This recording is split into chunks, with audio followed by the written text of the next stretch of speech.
In this video, we're going to be taking a look at creating some artwork for a cake topper that we're ultimately going to create a 3D model and print on our 3D printer. And this is a super easy process here in Inkscape, but one that's been requested numerous times. So let's go ahead and import the artwork for our cake topper. So we just hit Control I here, and this is the artwork that we're going to be working with. Now, this isn't great artwork, but it's going to be good enough for what we need. So what we're going to do here is we need to turn this into a vector graphic that we can then take into our slicer and create our 3D model. So we're going to right click and choose Trace Bitmap, and we have this threshold slider. And now there's multiple different ways of creating vector files with trace bitmap, but the brightness cutoff to me is the best of the bunch. So this is typically what I would do. So I would pull this slider over till I see all the parts of my file, which is more or less, right there. And then we'll go ahead and click on apply. And this is what we get. All right. And so for a cake topper, this is probably sufficient, but it's all black. And so we have to make a couple of modifications here. So we're going to double click on it. You can see that there's some little remnants right there, there, and there. So if we hold our Alt key, we could just swipe through. If we really wanted to, you could come all the way around. Something like that. Now, we have to be a little bit careful when we do our selections, because we have to do them just a certain way where we're only going to select the nodes that we want. So it's probably better we just do it bit by bit there. All right, so now what we're going to do is we're going to take this and we're going to switch over to our selection tool. That's the S key on our keyboard, but we'll come over here and we're just going to lower the opacity a little bit. I need to be able to see through this for a moment. So what we're going to do is we're going to grab our pen tool, which is the B key on our keyboard. It is located right here. That's our pen tool. And right where what we're going to do is we're going to click here, here, here, here, here, here, here, and then right click. Now we have a fill that we don't want, so let's click on our red X to get rid of that. And then down here, what we're doing is we're creating some lines so we can cut right where the yellow is going to be. Okay. So come out here and we'll just cut. We just click, click, click as many times as you want. Doesn't matter. Okay. We're just going to click. Right click. Okay. And let's see what else we got. We got her neckline here. So you can just zoom in and out with your mouse as much as you want. Get as detailed as you want. But I'm just giving you the quick and dirty version here.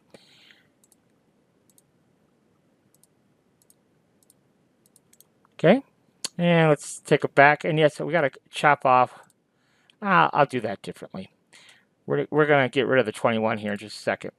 So we have all these paths that we just created. So we're going to select them all. And then we're going to come up here to Path and Combine,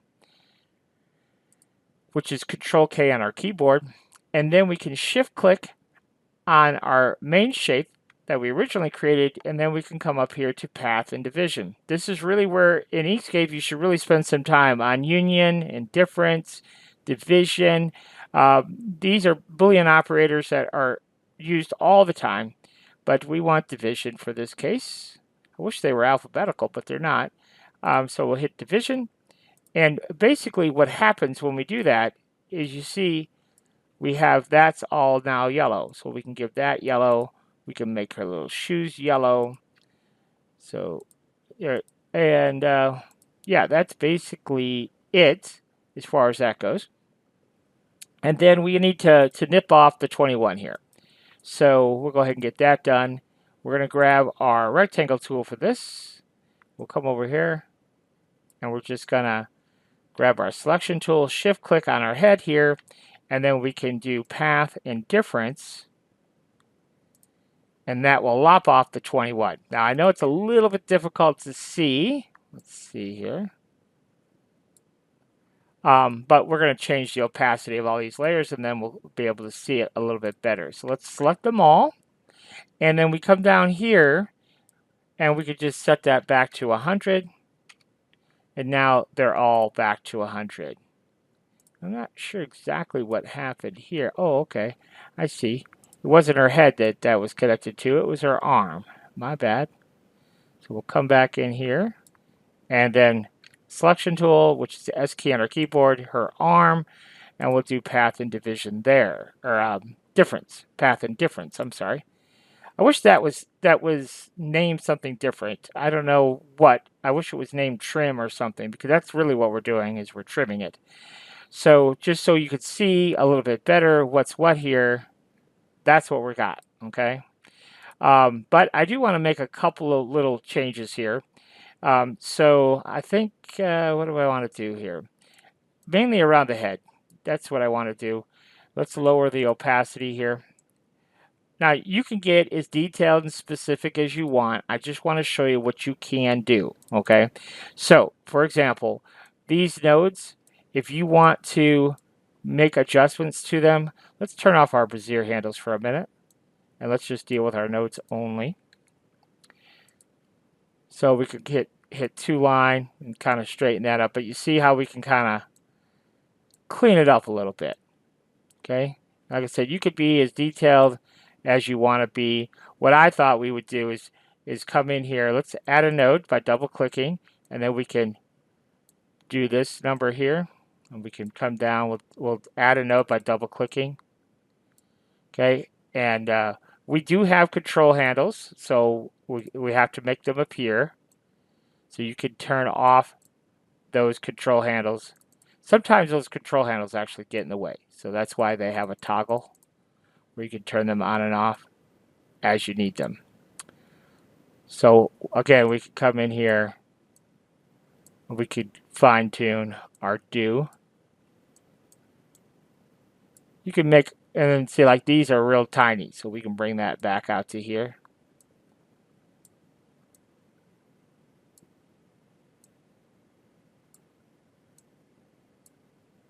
Add another node. And if we have our control handles, we can always adjust these. So see how we can just pull on the control handles and really fine tune exactly how you want it to appear. See? So we just keep going here. I'm just gonna tuck this stuff where I think it needs to be. Might turn off my control handles again.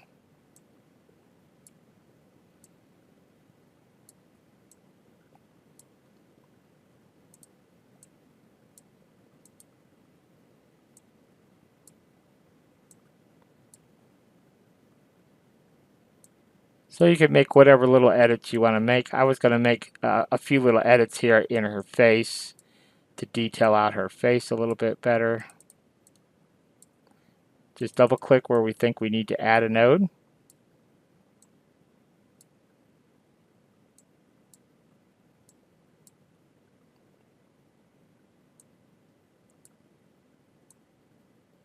Give her a little chin lift there.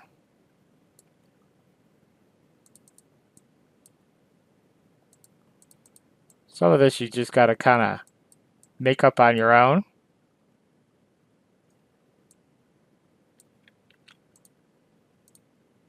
We don't want all those nodes selected, so we'll just hit the escape key so we can adjust just the one there. But you kind of get the idea. You can make all those adjustments, whatever you feel like making. So let's just assume that that's what we want, which I think we're more or less there. Let's go ahead and make that opacity back to 100%. And that will be our finished product here. So now what we'll do is we'll resize this to our finished cake topper size. So let's say I wanted that to be, I don't know, 6 inches. So that would be 150 mil. So there we go. That's 150 mil. Now, I guess we'll clean this up a little bit. Control-Alt-Delete. Control-Alt and then clicking on a node, rather. That will get rid of nodes. See how that gets rid of nodes? So that's all we need right there. That'll be fine. So let's go ahead and save this. So we hit Control S to save, and we're going to save this as the old lady cake topper. And we'll hit save. And now we can pop over to our slicer to turn it into a 3D model. Here we are in our slicer, which is our Bamboo Studio is what we're going to be using. But of course, what I'm going to show you really can be done in any slicer. So let's go ahead and import the artwork that we just created in Inkscape. And that is on our desktop. And that is our lady cake topper.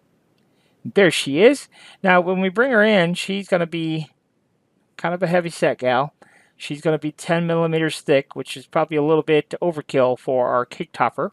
So let's go into scale and let's make her maybe, I don't know, maybe 4 mil, 5 mil, something like that. You know, probably 3, 4, 5, somewhere in that range is plenty good for a cake topper. And then you can see over here on the Objects tab, we have two objects. We have two separate objects. One's going to be black and one is going to be yellow. So yellow is number 3 filament. And I accidentally, no, this is supposed to be yellow. That's what our issue is. So that is supposed to be yellow. And then the other part, well, I'll click on it. That is supposed to be black. Okay. And so there is your cake topper. But now what we want to do is obviously we have to add our 21. So let's go ahead and do that. But we're going to be doing that right here in our slicer rather than do it in Inkscape. So we'll hit 21. And I don't know, what do we want to use for a font? I have no idea. Something good. You know, one font that we might like is, I like Clarendon for a lot of things. Do we like Clarendon? Okay, let's run with Clarendon. For our size, though, let's bump her up about 60 mil. Ooh, that might be a little bit too much. What if we did 40? We'll call it good. The text gap, see how I could bring those letters a little bit closer together, which I definitely want to do. So let's see. Let's put in a value here, 0.05. I want to come a little bit closer here. Maybe something like that. All right. Negative 3.85. How about we do negative 0.7? Or no, we want to increase. How about negative 4? All right, we're going to go with negative 4. I'll be happy with that. Okay, so that's it. Okay, and then we could just position our text up here, like so. And let's move it over here, like so. And what we can even do is we could scale this. See how it's kind of wide? We could scale this so it's not so wide. We have that freedom. And then we could go ahead and let's change the thickness as well. So what if we did 5? We made our text just a little bit thicker. So see how it's going to be thicker than the other part. I don't know if you want that or not, but it's an option. And then we'll just slide it down so the text is touching our other piece of our model. Just like that. Okay. Now, if we tried to print this, we're going to get an error message. So let's go ahead and slice the plate, and you'll see what I'm talking about here. So you see here we get an error message. And so we can't print it that way. So let's go back over here. And all we have to do is make sure that when you try to print this, we're going to take both of them and then right click. They have to be merged into an assembly. And now when we slice our plate,